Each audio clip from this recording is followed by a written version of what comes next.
Bienvenidos al podcast HMC, donde tenemos una conexión vital con nuestros pacientes. Hola, muy buenos días. Estamos hoy en un nuevo episodio del podcast del HMC Conexión Vital. En este episodio vamos a hablar de un tema muy importante. Estamos en el mes rosa, en el mes de cáncer de mama. El 19 de octubre se celebra a nivel mundial el Día del Cáncer de Mama. Y en esta ocasión les tengo una sorpresa muy importante y muy especial. Vamos a hablar un poco de la ruta de la navegación de una paciente, de una campeona, sí, una amazona, una paciente sobreviviente de cáncer de mama. Ella es Paola. Les voy a presentar a Paola, que es una paciente sorprendente.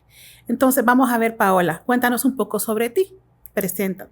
Pues un placer, Paola Gómez, tengo 36 años, pues sobreviviente de cáncer de mama ahorita. Bueno, digo yo sobreviviente. Así es, sobreviviente, una amazona. Porque todavía estoy en ese proceso, ¿no? Bueno, vamos a ver, cuéntanos, Paola, ¿cómo te descubriste la enfermedad? ¿Tuviste algún síntoma? Síntoma como tal, no. Lo que me pasó fue que me sentí una pelotita. No fue como así de que yo me chequeaba o algo, realmente nunca lo hice. Y como también estaba bien joven en ese momento, yo me lo detecté en el 2023. Tenía que 34 añitos. Me lo sentí y yo dije, esto es raro. Pero me lo sentí y no fue así como que era bien profundo, sino que en medio se sentía en su momento. Yo le conté a mi mamá también es sobreviviente de cáncer, solo que ella es de cáncer de la matriz. Entonces le conté y ella, buenas a primera, no, anda a hacerte tus exámenes, tenés que andarte a chequear. Y así comencé. Entonces lo primero fue hacerme un ultrasonido, sí salió que había una pelotita. Y la doctora que me estaba viendo, que era una ginecóloga, me dijo, no, miren, lo mejor es que se haga una mamografía, ¿verdad?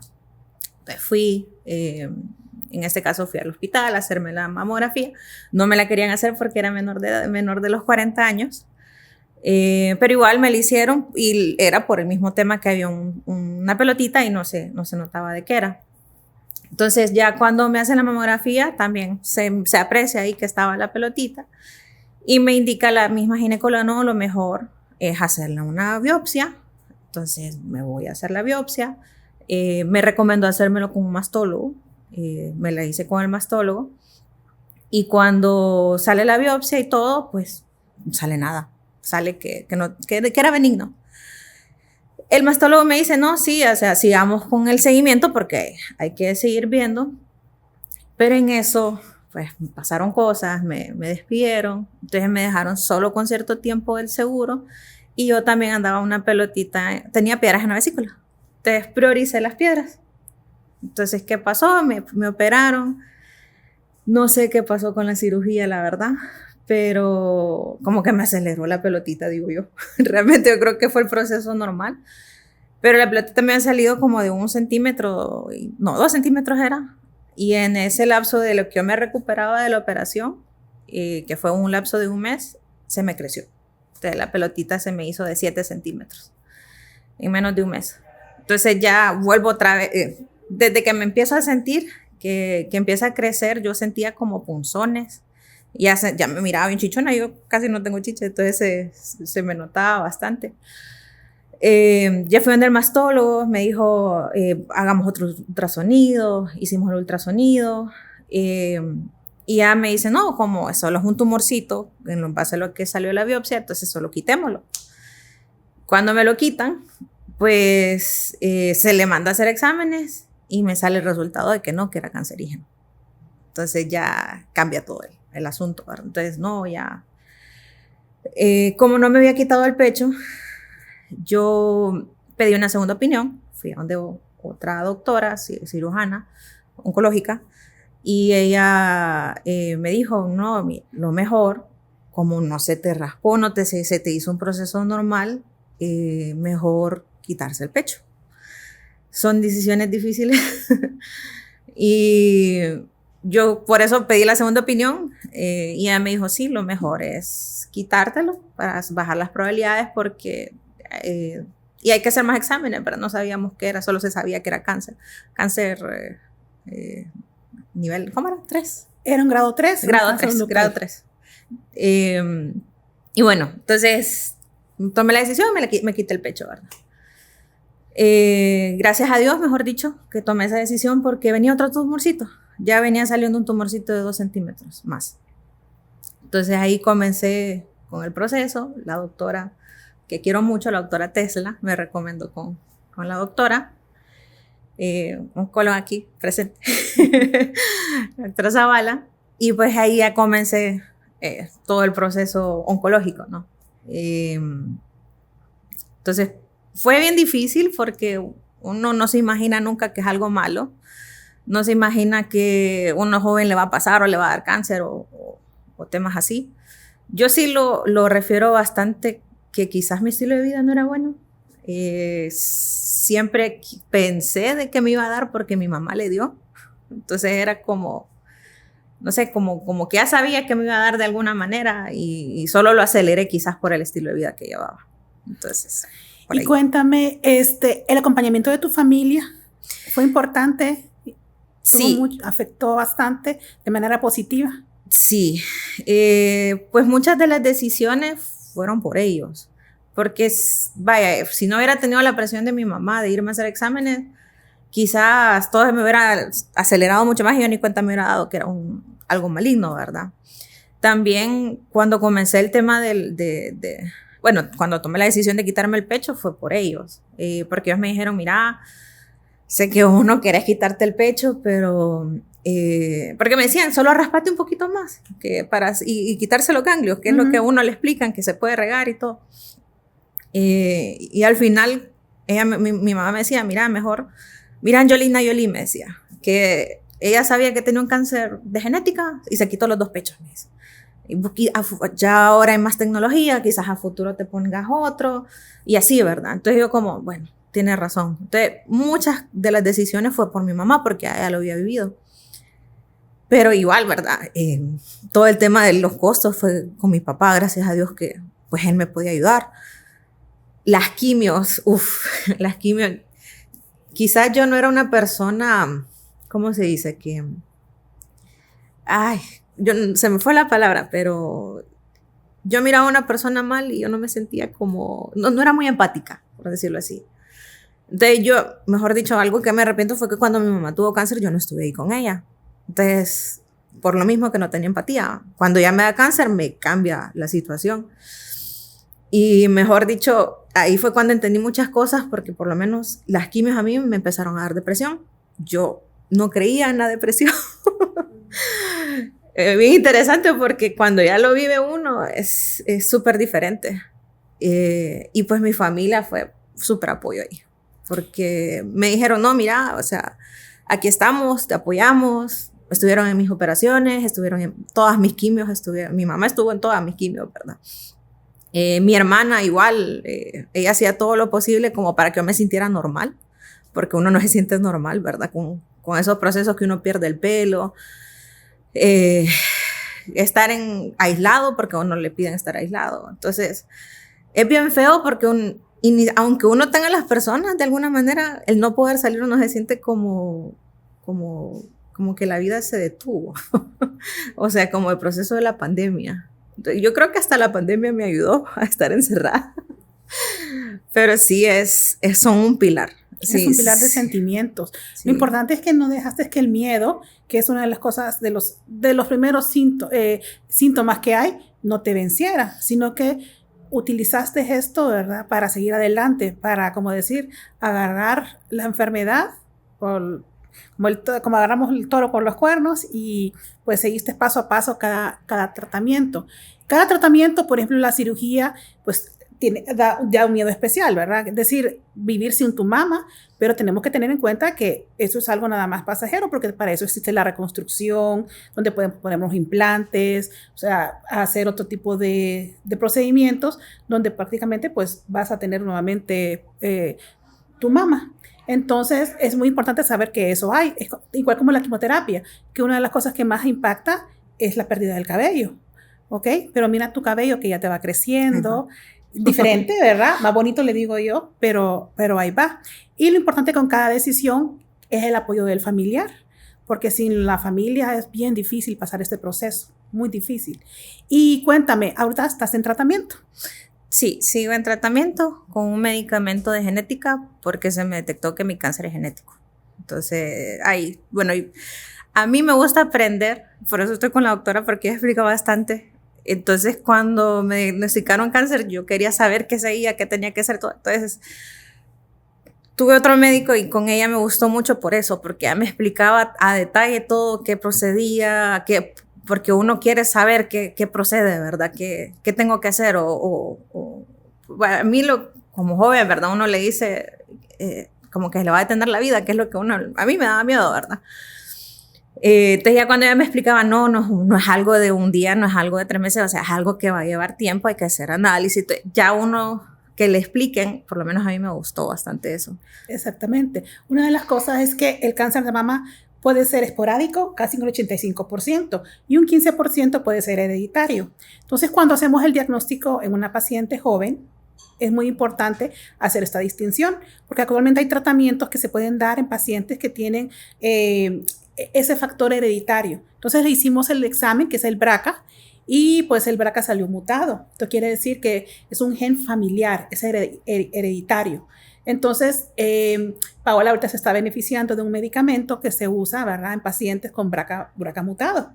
Esto mejora mucho la expectativa de curación y es a lo que estamos nosotros en estos momentos dándole el tratamiento y ya va a finalizar. Sí. Ya este año de adyuvancia está por finalizar y después de esto nos queda nada más, como le digo yo, continuar con su vida. Así como estaba antes, vamos a continuar con ella paso a paso. Vamos a estar en vigilancia siempre, ¿verdad? Pero ya pues retorna a su vida normal, como antes. Es que es muy importante. Y entre todos estos tratamientos y todo, ¿cuál ha sido la etapa más difícil que has sentido? Creo que es que todo es un proceso, ¿no? O sea, entender que es un proceso creo que es bien difícil. Y cuando uno está con las quimios, creo que es la etapa más fea. Más que todo porque uno no sabe qué síntomas le va a dar, ¿verdad? Cada persona le da síntomas diferentes. También, bueno, creo que otra cosa que es difícil es pensar que uno no le va a volver a dar. Creo que eso es un pensamiento bien común, por lo menos con mis amiguitas de cáncer.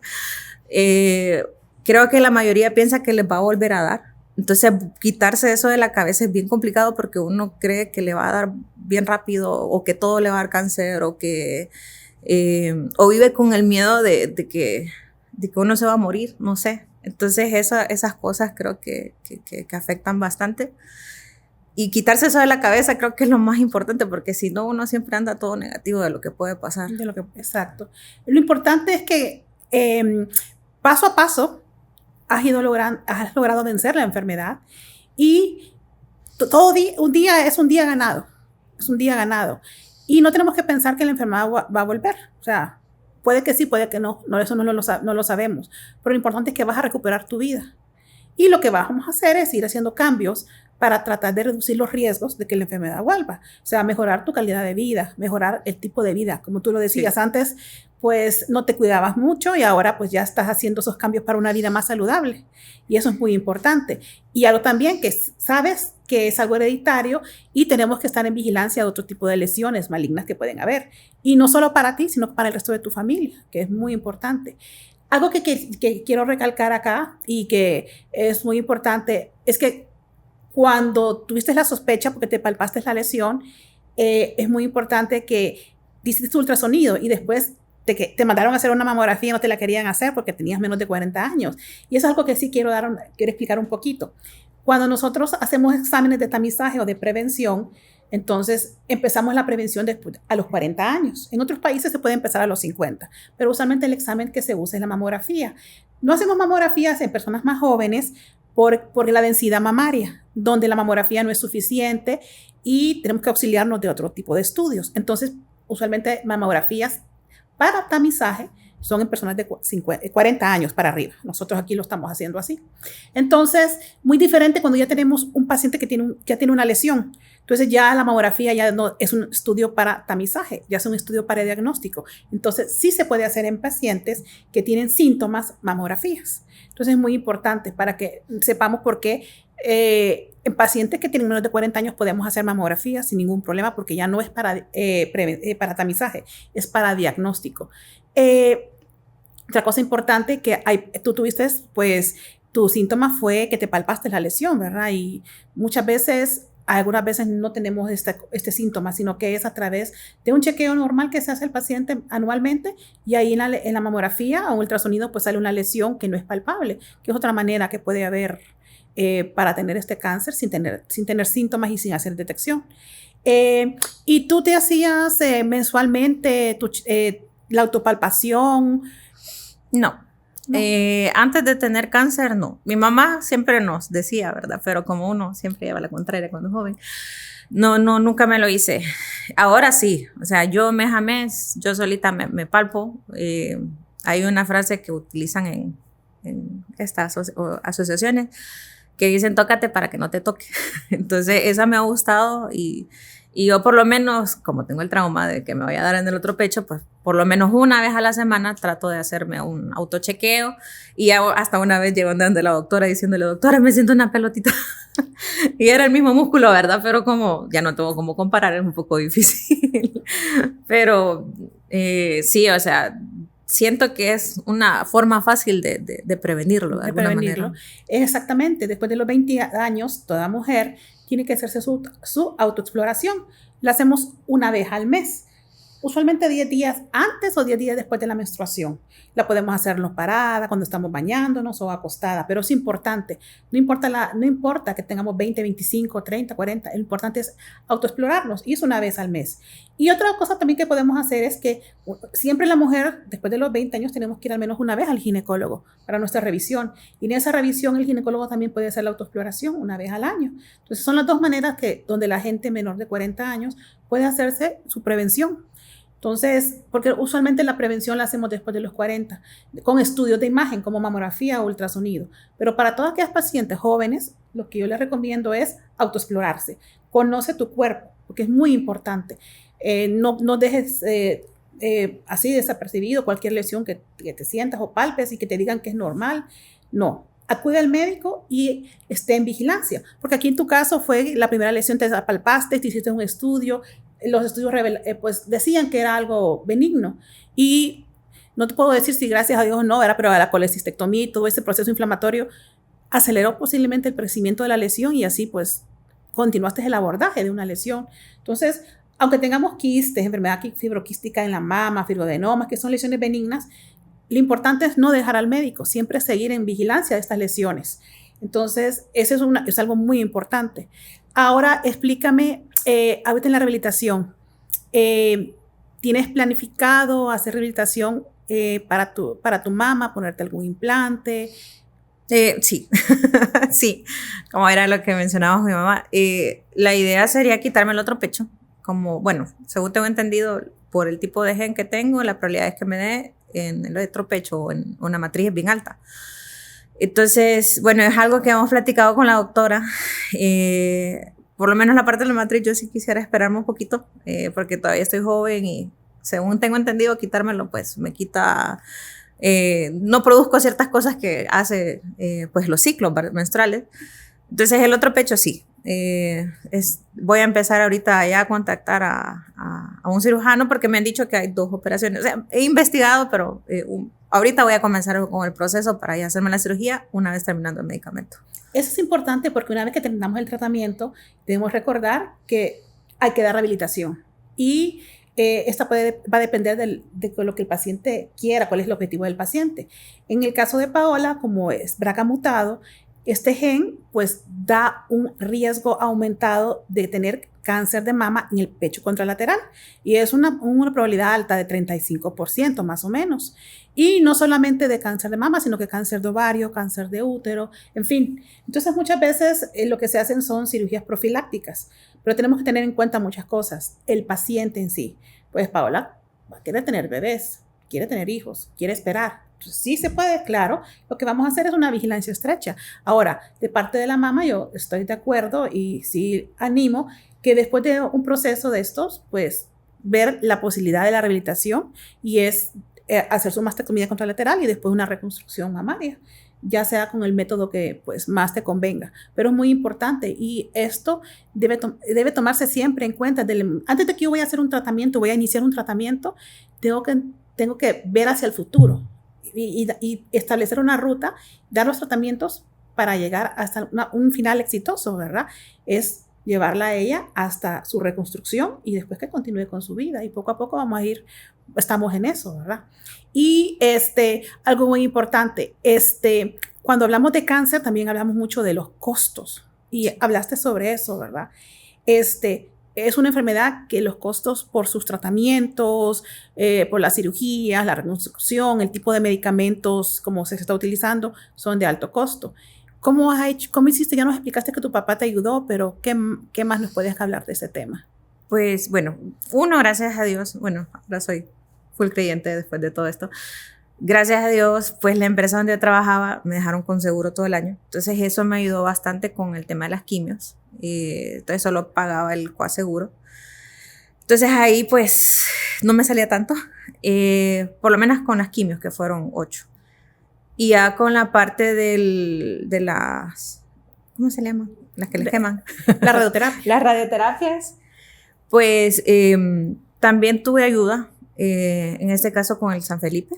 Me remitieron a Lema Romero y pues gracias a Dios no me tocó pagar nada siempre cotizaba, ¿verdad? Porque uno no puede esperar a que alguien le ayude, ¿verdad? Pero gracias a Dios con el San Felipe, pues con ellos San Felipe le digo yo. Sí, es el San Felipe. Sí, con ellos todo. Y pues con la casa farmacéutica, no sé si lo puedo decir, que pues la doctora me decía que la probabilidad, si yo tomaba este medicamento que es Olaparib, si yo lo tomaba, pues la probabilidad me iban a bajar mucho más, pero es carísimo. Ese sí es el más caro, creo yo.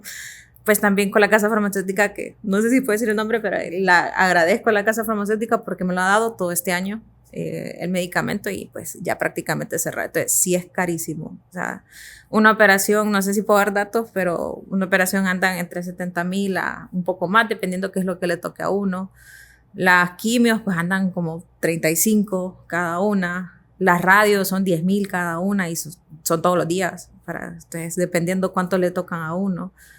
Y el medicamento que me toca ahorita, Olaparib, anda costando 100,000 la caja y son 2 cajas al mes. Entonces son 200,000. Entonces enfermarse es bien caro. Es más fácil ser preventivo y que no le toque a uno.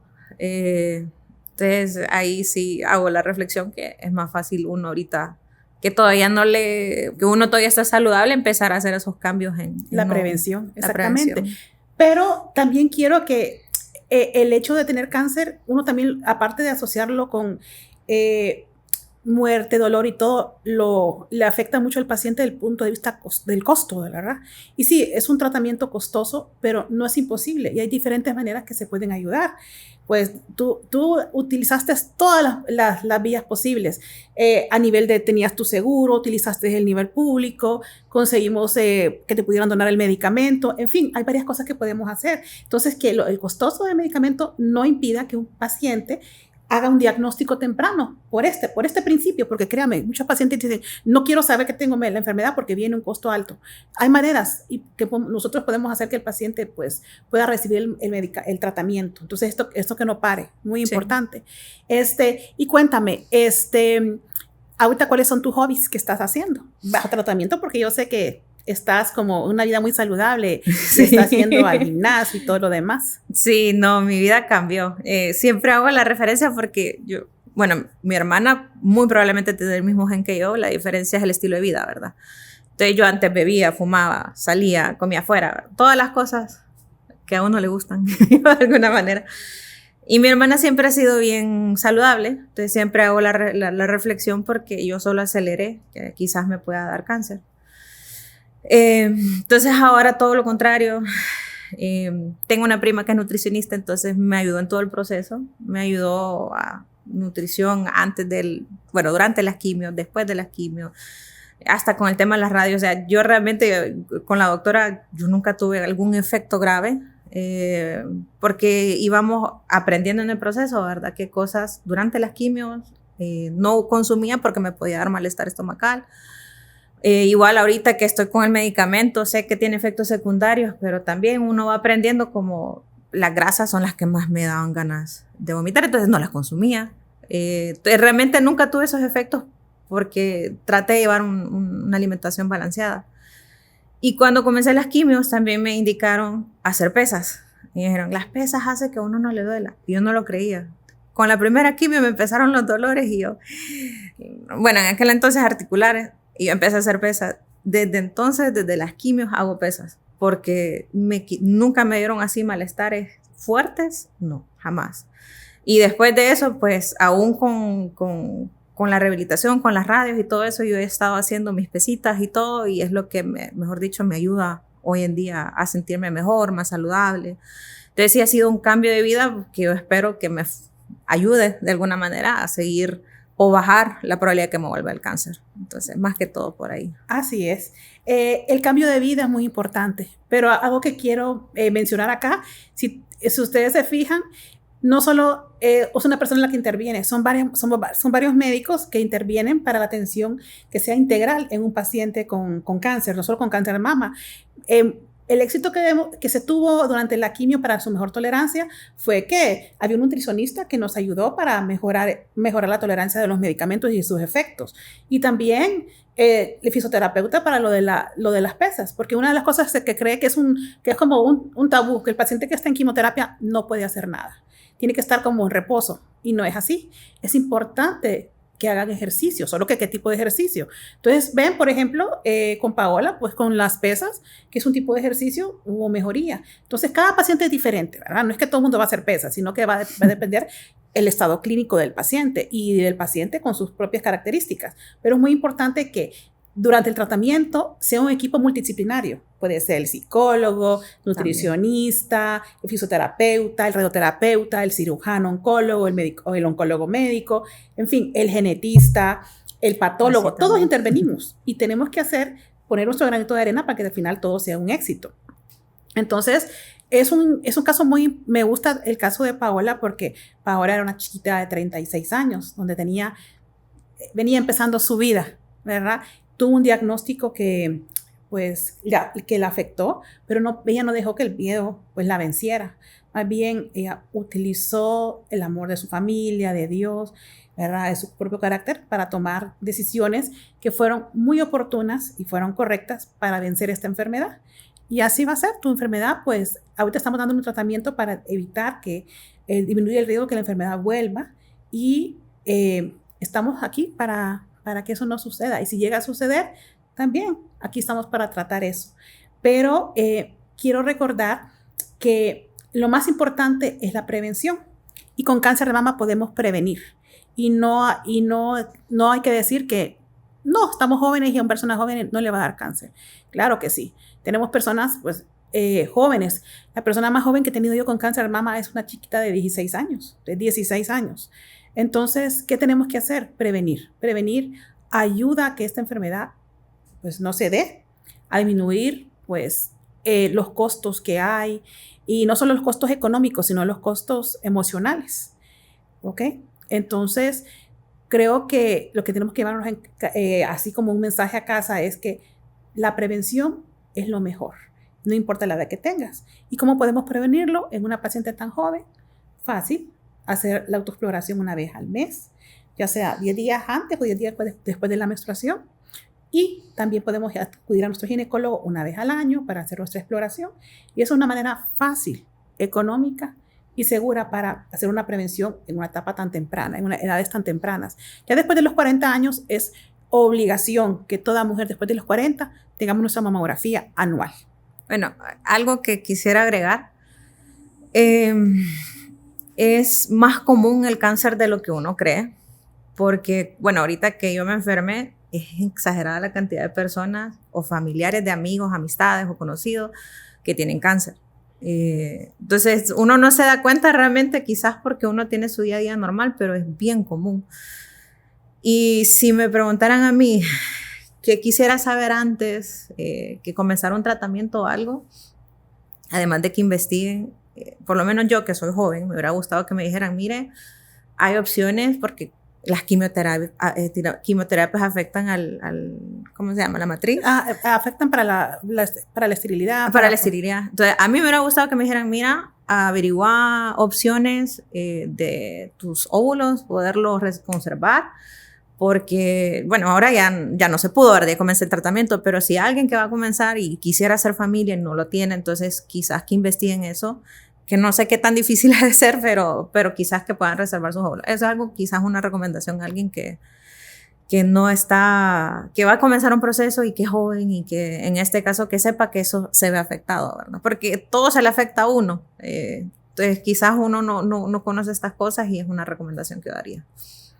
Sí, eso es muy importante porque hay tratamientos de quimioterapia que sí afectan para que ya sea el hombre o la mujer puedan tener bebés, ¿ok? Entonces, actualmente sí tenemos en el país lugares que son bancos de esperma y de óvulos para que el paciente, antes de someterse a los tratamientos, que puedan dejarlo con esterilidad, preserven esta función, y creo que es algo que casi no se toca y deberíamos de tomarlo en cuenta, porque antes se pensaba que el cáncer era de gente mayor y ahora lo estamos viendo en gente joven, ¿verdad? Entonces es un aspecto que el oncólogo siempre debe hablar con su paciente, no solo el oncólogo médico, también el cirujano y el radioterapeuta, porque todos estos tipos de procedimientos pueden producir esterilidad. Es un punto muy importante.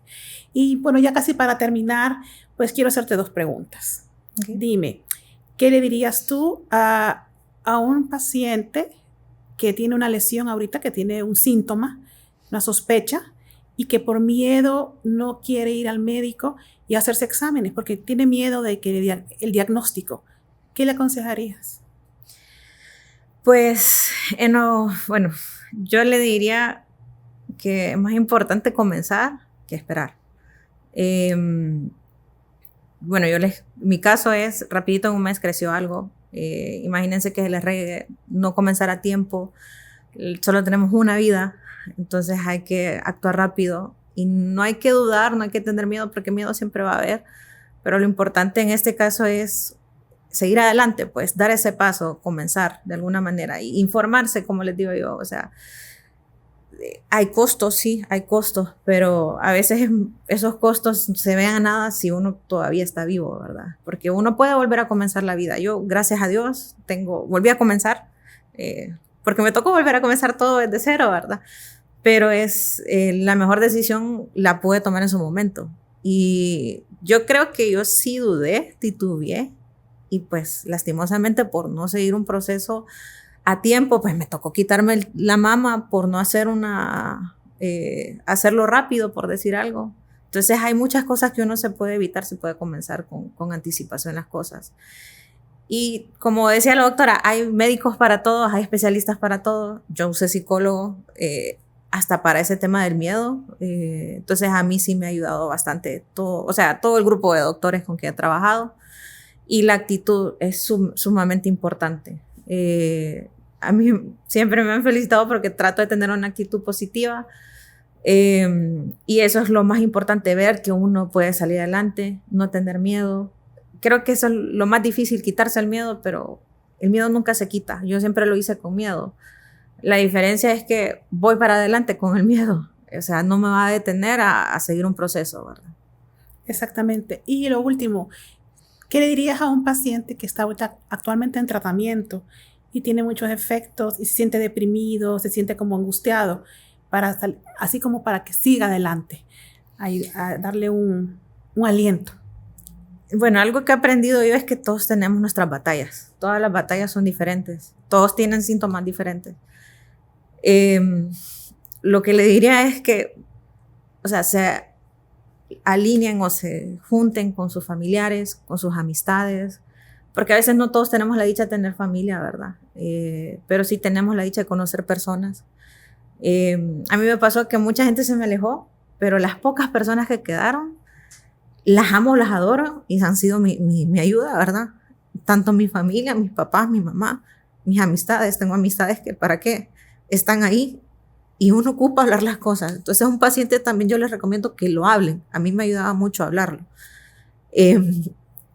Porque lo más común que uno hace es que uno se queda escondido, uno no quiere que la gente sepa que uno tiene cáncer o que uno está enfermo. Por lo menos a mí me pasó que yo los primeros 2 meses no le decía a nadie.